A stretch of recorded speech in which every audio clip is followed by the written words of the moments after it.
አይችልም። ፋኖ ማለት ምድር ላይ ያለ ሰው ብቻ ነው ማለት ነው። ስሚ አነገንገር እኔ ሻዕቢያ ነው ታውቃለሽ። እኔ ሻዕቢያ እኔ በልቤ በሁሌ ነው ሳፖርት የደግፍ ነው። አንቺ ደግሞ ፋኖ ከሆነ ምን ችግር አለ? ቴሌ ኤግዛምፕል እጠይቃለሁ ምን ማለት ነው ፋኖ እኮ ያለ ፋኖ ማለት ደግሞ እንደዚህ ዕላማ አለ እንደዚህ ደግሞ ፋኖ ይኸውልህ ፋኖ ማለት ሀገር ማለት ነው። ላይክ የሀገር ወታደር ማለት ነው ፋኖ ማለት ላይክ ይሄ ብቻ በቂ ነው። በቂ መልስ ነው ገባ የሀገር ወታደር ማለት ነው ፋኖ ማለት። እንደሱ ነው ያልክ ነው። እሱ ከሆነ እኮ ችግር የለም። የሀገር ምን ያልክ የሀገር ወጥቶ አደር የሀገር ወታደር ነው። ገባ ተስማማና። አሁን ተስማማና። እንደሱ ነው እኮ እኔ እኮ እንደዚህ ነው እኮ ያልኩ። እንደዚህ እኮ ምስጢር ምናምን አይደለም ታውቃለች። ምስጢር ታውቃለች። ምስጢር አይደለም እንደዚህ ወታደር ነው። አው ገባ። ኦኬ ተረዳት እንጂ ያ ትግርኛ ዛሬ ወደ ትግርኛ ትችላለሽ? ላ አልችልም። ኦኬ ቆንጆ እና ምንድን ነው ምን ይባላል? ተዘማህርና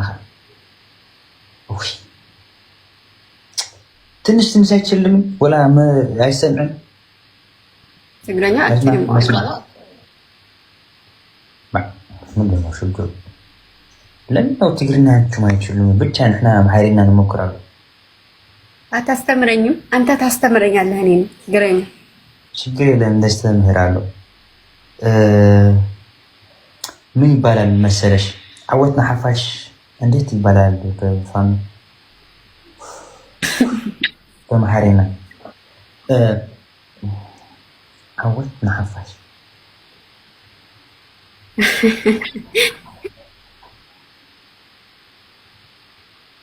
አማርኛ በግሩህ ይሄን ያለው በድረ ዓወትና ሓፋሽ አውቃለሽ? ዓወትና ሓፋሽ ኦኬ ቆይ ፋኖ ወታደር ነው ንበል፣ የህዝቡ ወታደር ነው አለ። የፋኖ ዓወት የፋኖ ሲ አምላክ ሙስ የፋኖ ዓወት ወይ ድማ የህዝብ ዓወት ማለት እንደዚህ ዓወት ታውቃለች? ሐውልት እንተ ሐወልት ጣሃፍላ ፊዱ ጣሃፍላ እንደሳ ጀግንነት ወይ ድማ እሺ ጀግንነት ለህዝብ ፋኖ ማለት ነው። በትግርኛ ዓወትና ሓፋሽ ይባላል። ጀግንነት እንደሱ ነው። ድለፋ ነው እያለ ነው ውዶች ይጠፋሉ። ቴንኪው እናመሰግናለን። እንደሱ ነው። አንተን እኮ ማሕሪና ይፀሃይን ብሆን እንታይ ደግሞ ሁላ ዘይክልኝ እኮ እኔ ማሕሪና አይችልም። ሰምዕ እያ ትግርኛ ነው። ትግርኛ ይሰማል ገባ ነው በትግርኛ። ኦኬ ምን ትላለሽ? ትንሽ ሌላ የለም ትግርኛ ሙዚቃ ላይክ ጭፈራ ብቻ ነው የምንጨፍረው። ቋንቋውን አላውቅም። የምን ጭፈራ ደስ ይብልሽ? ከትግረኛ ሙዚቃ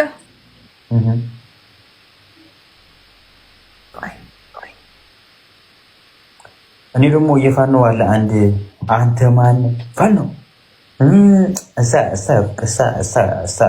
ወጭ ከዛ ምን ይባል ይጠባቀር አጅም ዘፈነና እሰማለሁ እሱ ወጣት ፈራዝ ሰፈነ ከዛይ መጪ ድማ ታያለለ በጣም ነው የምወደው። አይ ላቭ ኢት። ማነው ስም እንደዚህ? አነውና አውቃለሁ እወዳለሁ። እሱ ወላ አታማነኝ ይባላል። ታምሽም ታዝ ምን ሽሙ ሰሌ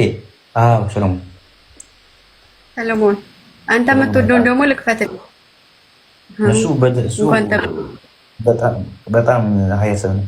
እኔ አብርሃም አፈወርቅ ነው ይወዳል ይወድሽ ማይ ፋቨሪት አንተ የሚመችህ ደግሞ ይሄ ነው አይደለ? ቆይ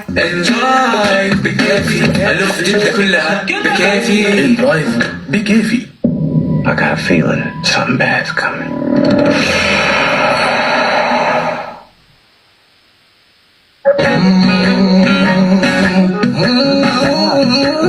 ቆይ ጨፍራለሁ ወልታችን እኔ ያንቺ ትጨፍራለሽ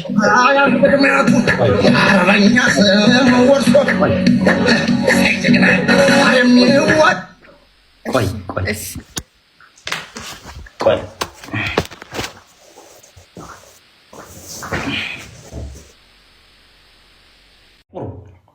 ዕድመ ወላስ ቁመት?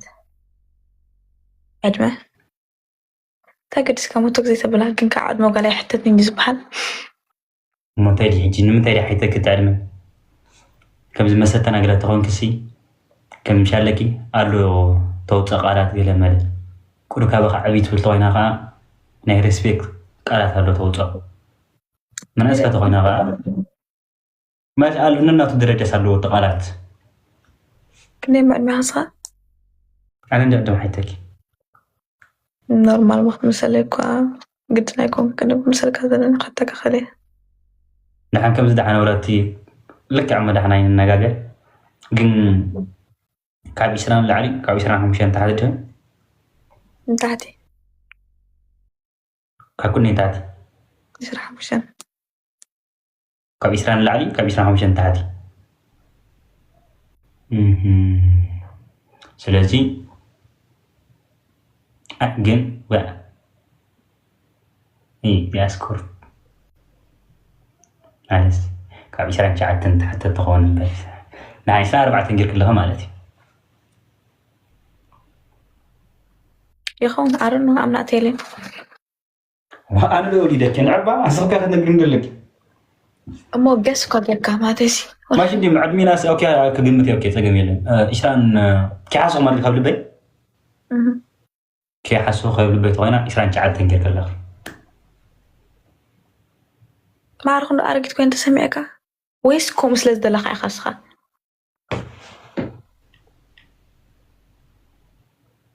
ቁርብ እስከ ፍሽኽ በለ ኣብሲልካ ከዛ ሮማንቲክ ክትቀልል ግን እስከ ሽውያ እስከ ፍሽኽ በለ ቁርብ ብጣዕሚ ሸር ፍሽኽ በበሊ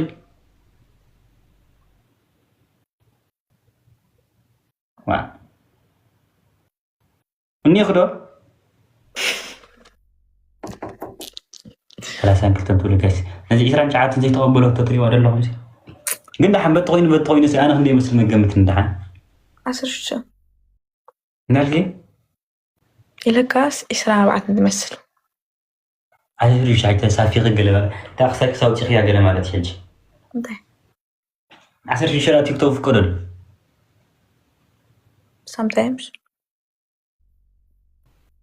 sometimes ካብ ባህለለ ናይ ሪጎላ ኾነ ንላዕሊ ሕጂ ኣነ ድገርመ ንስታይ ዕድሜናሲ እንታይ ኢና ንሓዎ ደይ ፀጋ ደይኮነ ኖርማል እንዲ ሞኒ ኢልካዮ ኣነ እኳ ብዝብል ኦኬ ዳ ኣነ ኪያሮ ማለት ኪያሮ ኣነ ቡነት ብለክ ኣለኹ ሕጂ ኣነ 20 ውት ዕድሜ ረሲዐ እዩ 23 ጌር ኣለኹ ናተይ ከዓ 3 ዓመት ኣጉድለላ ባዕርኹ እንዲ ግን ኣረጊት ኣይኮንካ 29 ኣይገብርኒ እንታይ ካብቲ 23 ዓመት ከጉድለሉ يا كيف ما عندي اخ يا كيف ما عندي اخ ترونكا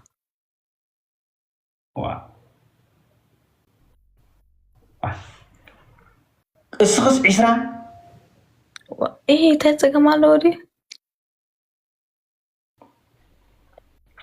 مالسي حسوتكم باخ تجمير تزيبل الناس جنسي عقن دلو تخونس يمحلوا لي تحسب How old do you think I am? You are 25 بقى 25 بقى بأكلة بونا نبي كسر جندلها بتصير أخنا يجي بني راح سدد أتعمق كزاربني نبي كسر جند مودلها سمع عندك حتى كده سمع ودس كم يأجر الساعة كاسما بايتك بمسون سوات نيكاس مالي كون نمبر نسل حقي ناخذ فردي لي إسرع شو سنت كبر يا أبو هذا أي قبركم يرقصكم يرقصكم إسرع شو سنت كم يجرا ريما إسرع تخانكي تبسي خبيلس بس أي دري خير نعطاني حتى مع بربر أخذ ولك آخر إيك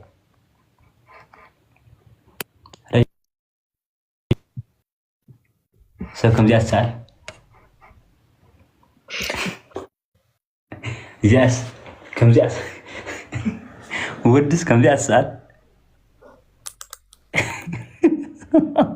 I'm laughing أنا يسخ لهم هذا ما بنجا غسعري بلو بخكر لك لو كان ياكل لكم قندحل ما لسك حاسه مالتي زياس لزياسي ام انت تفلق أبزع حد سرين لها نمبر عبزي أني أجي نزل يقول جنا أبنتي الناسي زياس لزياس ام انت تقوم لا ويدي ما نريع حفلتكم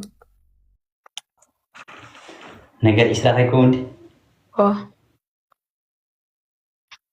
علمك كم تتكلم هنجي تمكرة تلوكم فرتك يعني يرجع تمكرون كله عندلون مشتاق إسراء بتاعي مع كورك أكيد قدام كده فين مجهي لك كده فين حضر في مجهي يرموت شو يعني أمشي نغير I think قالوا بقى يا ما مشكلة زي مش أنا أعرف أقدر بقى أنا إسرع سلامكم هقدر داكم زال إنك نكسكور معلش كيرهم لأبيكم تسمع عنه قد عم مش بك بذلك نعيسها بك بقى حجي له سمعك هواي هاو مو نعيسان سنة وبغي ناس عشرة بخمي هاو كن بدنا حنا هاو كن بغمي عشرة هاو إسرع حجود إسرع سنة إسرع شو شنت مسلها أنا حجي ولا إسرع عمل ولا إسرع نعبلي نعاف تورك نعبلو تاي نعسك جن أحتايمه نعبلو تو تلمتني ما بزيحك عسك بتا أنا أتوقع دحين سندي هولاند ولا جايس يلعيا دحين بلعياش زبل عيكونكن كديك هذا فري سينجل ليكونكن عيكونكن سكورجا عيكونكن قد إني ها سينجل كتكون زلكا وي قد إني ها تيكن كتكون زلكا مبار السينجل داو ولا السينجل كمان أخ بدي إنك أجري ترجع تفتح أبيدناي ترجع دوتر كأنكو أنا فتح هذا ليبل كان صوت زي اللي كنا قصك نبرم قص يومكم يبلا كان حاسة وخينك قص أم بيبقى يدخلني حاسة حاجة أنا مريرك هم قالوا أي مريرة نتوب قالوا كات كانوا لا بقيا لخن حتى كا ها حتى كا قمنا قزلو حتو داي أبزل تيك توك تريك أنا خرج خمزي انترفيو يا خير أنا حنتي أرسنال ستسعر وي هاري ما يا خيره بس what do you think of that تاي like انتي نموهن ولا ما لسي نبحكي تفتمي كم تقابلك بيت المسجد أسمي أيوري أياسي بدعمي يحفر هو أرسنال وانجاي وسدلتن أرسنال تسعير لك أنس انتي أنا كمية خلاص قروسي انتي تسميك أنا نعمك أنا دزيزاني قريم من نعمة تفتح انتي تسميك صح أنا لو وي ها هي هذا أكل ما أنا يبحق نوشيو فريلا وي